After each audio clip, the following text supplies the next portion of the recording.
Bismillahirrahmanirrahim. Assalamualaikum warahmatullahi wabarakatuh.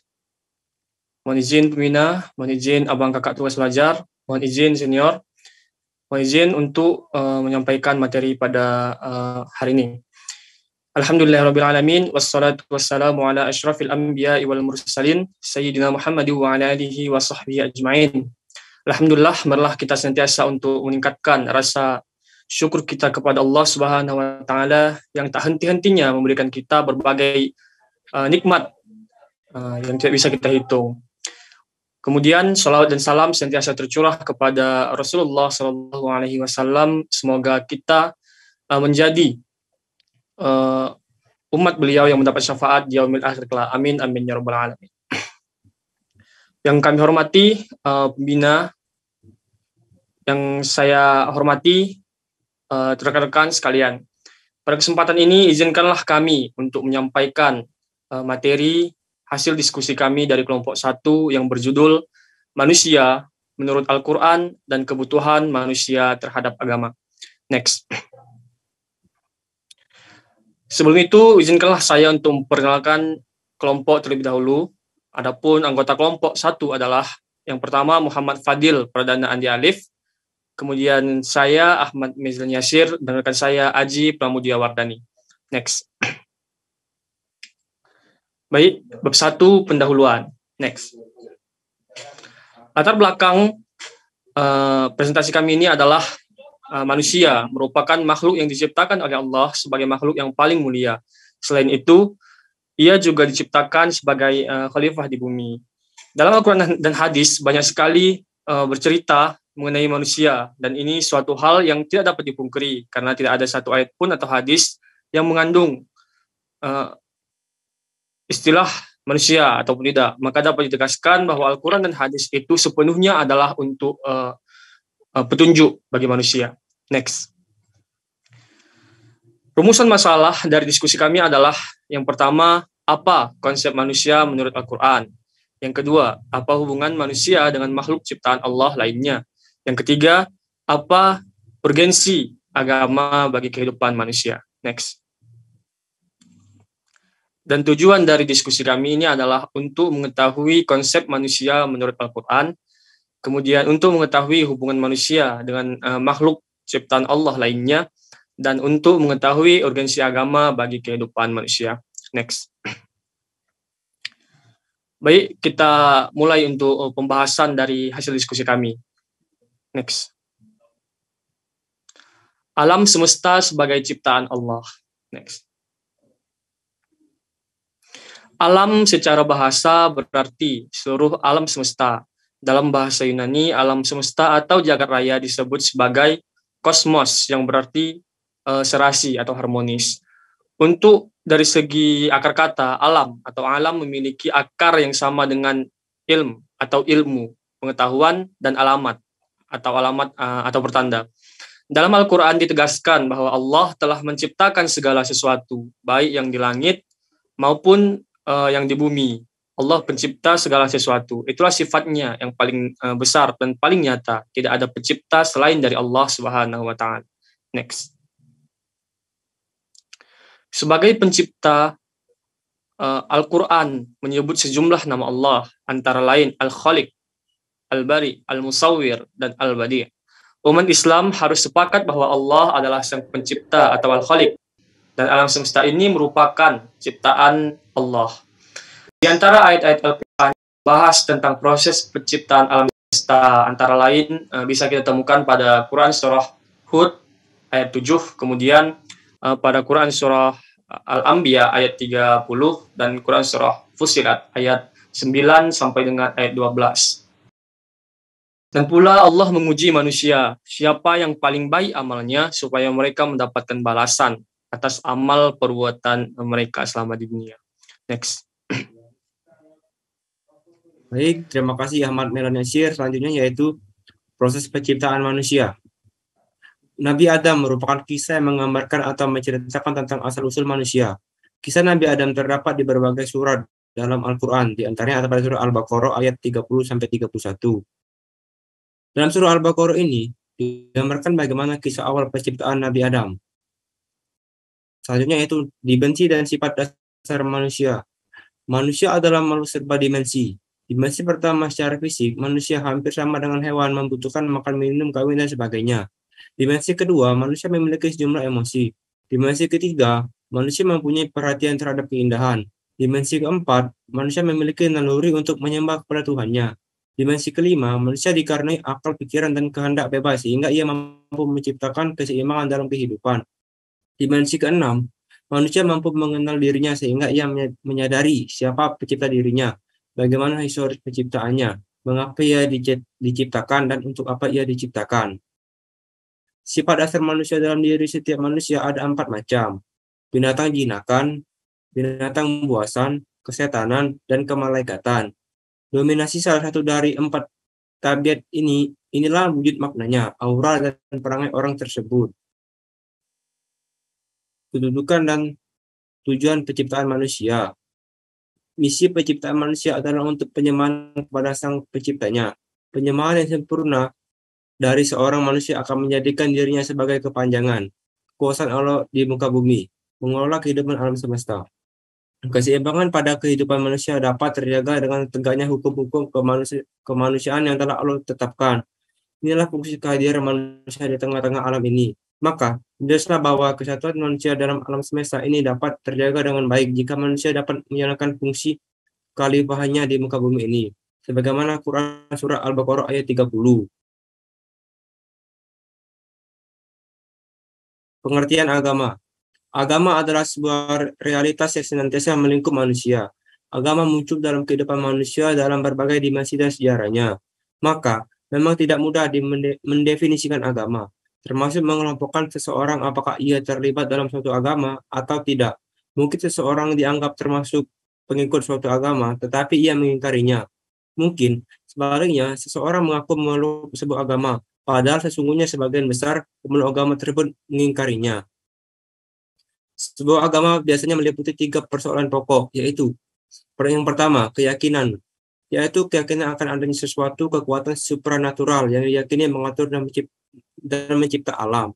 Yang kedua, peribadatan atau ritual, yaitu tingkah laku manusia dalam berhubungan dengan kekuatan supranatural sebagai konsekuensi atau pengakuan dan ketundukannya. Yang ketiga, sistem nilai yang mengatur hubungan manusia dengan manusia lainnya atau alam semesta yang dikaitkan dengan keyakinan tersebut. Baiklah, saya akan melanjutkan presentasi kelompok 1. Pokok-pokok ajaran agama. Akidah dalam Islam. Akidah ialah iman atau kepercayaan. Sumbernya yang asasi ialah Al-Quran. Iman ialah segi teoritis yang dituntut pertama-tama dan terdahulu dari segala sesuatu untuk dipercaya dengan suatu keimanan yang tidak boleh dicampuri oleh keraguan. Tegaknya aktivitas keislaman dalam hidup dan kehidupan seseorang itulah yang dapat menerangkan bahwa orang itu memiliki akidah atau menunjukkan kualitas iman yang ia miliki.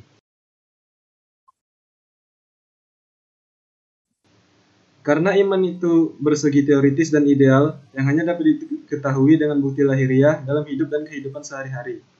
Yang kedua adalah syariah. Syara yasra usyaran artinya membuat undang-undang, menerangkan rute perjalanan, adat kebiasaan, jalan raya.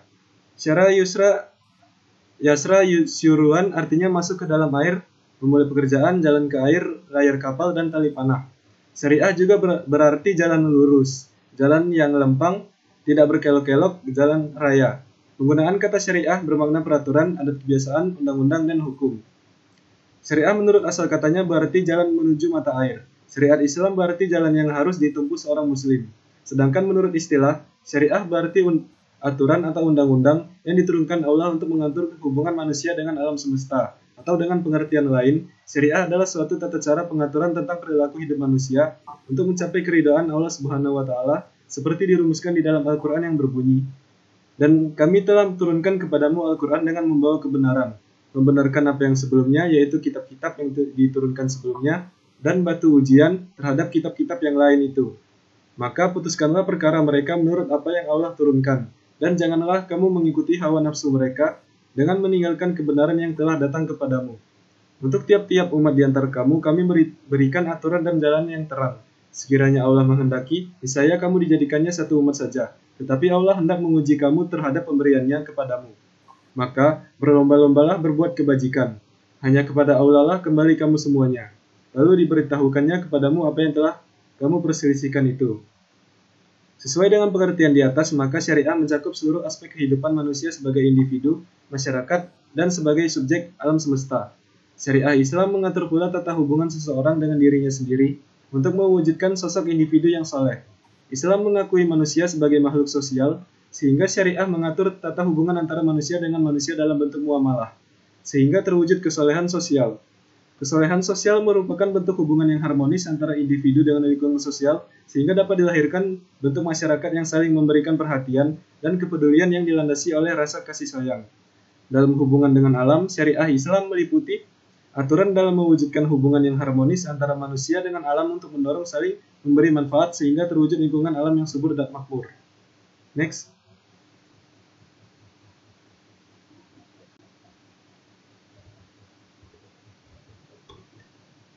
Yang ketiga adalah akhlak. Akhlak adalah kondisi mental, hati, batin seseorang yang mempengaruhi perbuatan dan perilaku lahiriah. Apabila kondisi batin seseorang baik dan teraktualisasikan dalam ucapan, perbuatan, dan perilaku yang baik dengan mudah, maka hal ini disebut dengan akhlakul karimah atau akhlak yang terpuji. Jika kondisi batin itu jelek yang teraktualisasikan dalam perkataan, perbuatan, dan tingkah laku yang jelek pula, maka dinamakan akhlak yang tercela atau akhlak masmumah. Jadi, orang yang tidak berakhlakul karimah adalah laksana jasmani tanpa rohani, atau sama dengan orang yang sudah mati atau disebut dengan mayat yang berasal dari kata maitatun yang artinya bangkai. Sedangkan bangkai lambat laun akan menimbulkan penyakit. Demikian dengan orang yang tidak berakhlakul karimah. Lambat laun akan merusak dirinya dan merusak lingkungan, sehingga Nabi diutus oleh Allah semata-mata untuk menyempurnakan akhlak. Hadis riwayat Bukhari. Dalam pandangan Islam, akhlak merupakan cermin daripada jiwa seseorang. Karena itu, akhlak yang baik merupakan dorongan dari keimanan seseorang. Sebab keimanan harus ditampilkan dalam perilaku nyata sehari-hari. Dapat disimpulkan bahwa akhlak yang baik pada dasarnya adalah akumulasi dari akidah dan syariah yang bersatu secara utuh dalam diri seseorang. Apabila akidah telah memotivasi implementasi syariah Islamiyah, akan lahir akhlakul karimah. Maksudnya adalah akhlak merupakan perilaku yang tampak apabila syariah Islamiyah telah diaplikasikan bertendensi akidah. Next. Selanjutnya adalah kebutuhan manusia akan agama. Next. Secara umum, keberadaan akan manfaat agama bagi individu pada dasarnya telah banyak dijelaskan oleh para ahli yang menggambarkan bahwa keberadaan agama pada dasarnya akan memberikan manfaat dalam 4 hal, yaitu dalam kehidupan individu, dalam kehidupan masyarakat, dalam menghadapi krisis modernisasi, serta dalam pembangunan. Ramai Yulis, tahun 2007. Manfaat agama bagi individu pada dasarnya terbagi atas 2 ranah, yaitu individu dan sosial. Dalam ranah individu, keberadaan agama dapat mempengaruhi keberadaan kesehatan mental pada seseorang. Dalam hal ini diantaranya dapat mereduksi stres. Dalam ranah sosial, keberadaan agama memiliki keterkaitan dengan mereduksi perilaku-perilaku yang erat dengan kejahatan, maupun perilaku yang beresiko, serta menjaga kestabilan dalam pernikahan. Gambaran manfaat akan agama dalam 2 hal, yaitu manfaat yang bersifat fisik dan psikologis. Manfaat secara fisik dapat terlihat dari keberadaan praktik-praktik keagamaan yang mengarahkan pada hidup sehat maupun menghindari perilaku-perilaku yang dapat merusak kesehatan tubuh. Manfaat agama bagi kehidupan manusia pada dasarnya mengarahkan pada 2 kondisi umum, yaitu kehidupan manusia sebagai perorang dan hubungannya dengan kehidupan bermasyarakat. Next.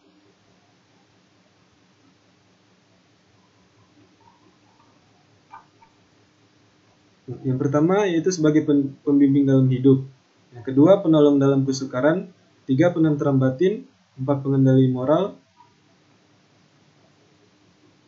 Fungsi dan kedudukan agama dalam kehidupan manusia sebagai pedoman, aturan, dan undang-undang Tuhan yang harus ditaati dan mesti dijalankan dalam kehidupan. Agama akan memelihara manusia dari penyimpangan, kesalahan, dan menjauhkannya dari tingkah laku yang negatif. Bahkan agama akan membuat hati manusia menjadi jernih, halus, dan suci. Di samping itu, agama juga merupakan benteng pertahanan bagi generasi muda muslim dalam menghadapi berbagai aliran sesat. Agama juga mempunyai peranan penting dalam pembinaan akidah dan akhlak dan juga merupakan jalan untuk membina pribadi dan masyarakat yang individu-individunya terikat oleh rasa persaudaraan, cinta kasih, dan tolong-menolong. Next. Dengan demikian, agama sebagai kebutuhan mutlak yang harus ada dalam kehidupan manusia. Agama sebagai kebutuhan primer dan kebutuhan yang harus ada, jadi tidak bisa tidak ada. Dengan demikian dapat ditegaskan bahwa masyarakat akan baik manakala terdiri dari pribadi-pribadi yang baik. Pribadi yang baik hanya dapat dibina melalui ajaran agama. Oleh sebab itu, orang yang beragama, walau tidak ada orang yang tahu, ia tetap berbuat baik dan menjaga diri dari yang dilarang Tuhan. Karena ia yakin bahwa ia tetap diawasi Tuhan. Maka dengan demikian dapat dikatakan bahwa agama sangat berfungsi dan memiliki kedudukan yang strategis dalam menata kehidupan manusia untuk mendapatkan keselamatan dirinya dan kemaslahatan bagi orang lain. Next. Penutup. Next. Manusia adalah makhluk serba dimensi. Dimensi pertama, secara fisik, manusia hampir sama dengan hewan yang membutuhkan makan, minum, kawin, dan sebagainya. Dimensi kedua, manusia memiliki sejumlah emosi. Dimensi ketiga, manusia mempunyai perhatian terhadap keindahan. Dimensi keempat, manusia memiliki naluri untuk menyembah kepada Tuhannya. Dimensi kelima, manusia dikaruniai akal pikiran dan kehendak bebas, sehingga ia mampu menciptakan keseimbangan dalam kehidupan. Dimensi keenam, manusia mampu mengenal dirinya, sehingga ia menyadari siapa pencipta dirinya, bagaimana historis penciptaannya, mengapa ia diciptakan, dan untuk apa ia diciptakan. Sifat dasar manusia dalam diri setiap manusia ada 4 macam. Binatang jinakan, binatang buasan, kesetanan, dan kemalaikatan. Dominasi salah satu dari 4 tabiat inilah wujud maknanya, aura, dan perangai orang tersebut. Pokok-pokok ajaran agama adalah akidah, syariah, dan akhlak. Akhlak yang baik pada dasarnya adalah akumulasi dari akidah dan syariah yang bersatu secara utuh dalam diri seseorang. Apabila akidah telah memotivasi implementasi syariah Islamiyah, akan lahir akhlakul karimah. Maksudnya adalah akhlak merupakan perilaku yang tampak apabila syariah Islamiyah telah diaplikasikan bertendensi akidah. Agama akan memelihara manusia dari penyimpangan, kesalahan, dan menjauhkannya dari tingkah laku yang negatif. Bahkan, agama akan membuat hati manusia menjadi jernih, halus, dan suci. Manfaat agama untuk kehidupan manusia antara lain sebagai pembimbing hidup, penolong dalam kesukaran, penenteram batin, dan pengendali mental. Maka, dengan demikian dapat dikatakan bahwa agama sangat berfungsi dan memiliki kedudukan yang strategis dalam menata kehidupan manusia untuk mendapatkan keselamatan dirinya dan kemaslahatan bagi orang lain. Next. Baiklah, mungkin itu saja presentasi dari kelompok kami. Jika ada yang bertanya, silakan untuk bertanya di kolom komentar. Siap, terima kasih pembina. Siap, terima kasih abang kakak tugas belajar. Siap, terima kasih senior. Wassalamualaikum warahmatullahi wabarakatuh.